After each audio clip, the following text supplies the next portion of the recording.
இதே அனைத்து இந்திய அண்ணா திராவிட முன்னேற்ற கழக ஆட்சி இருக்கின்ற பொழுது பல்வேறு திட்டங்களை நாங்கள் கொண்டு வந்தோம். இந்த பகுதி விவசாய பெருமக்கள் நிறைந்த பகுதி, விவசாய தொழிலாளி நிறைந்த பகுதி. ஆக விவசாயிகளுக்கு நிறைய திட்டங்களை கொண்டு வந்து நாங்கள் நிறைவேற்றியிருக்கிறோம். ஒரே 5 ஆண்டில் 2 முறை விவசாயிகள் தொடக்க வேளாண் கூட்டுறவு வங்கியிலே பயிர்க்கடன் தள்ளுபடி செஞ்சிருக்கிறோம்.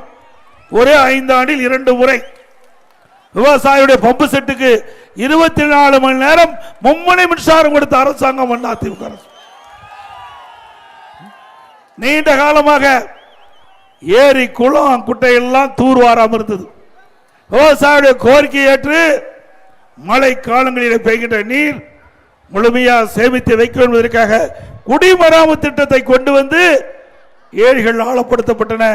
அதில் அள்ளப்படுகின்ற மண் விலையில்லாம விவசாயியுடைய நிலத்திற்கு வழங்கப்பட்ட அரசு அதிமுக அரசு.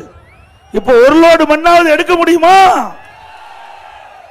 அப்படியே கேட்டா ஒரு லோடு 1000 ரூபாய் கொடுத்தா தான் இன்றைக்கு நம்முடைய விவசாய நிலத்திற்கு அந்த வண்டல் மண் கிடைக்கும். மீண்டும் அதிமுக ஆட்சி மலர்ந்தவுடன் விவசாயிகள் மகிழ்ச்சி அடைகின்ற விதமாக இந்த குடிமராமத்து திட்டம் தொடரும்.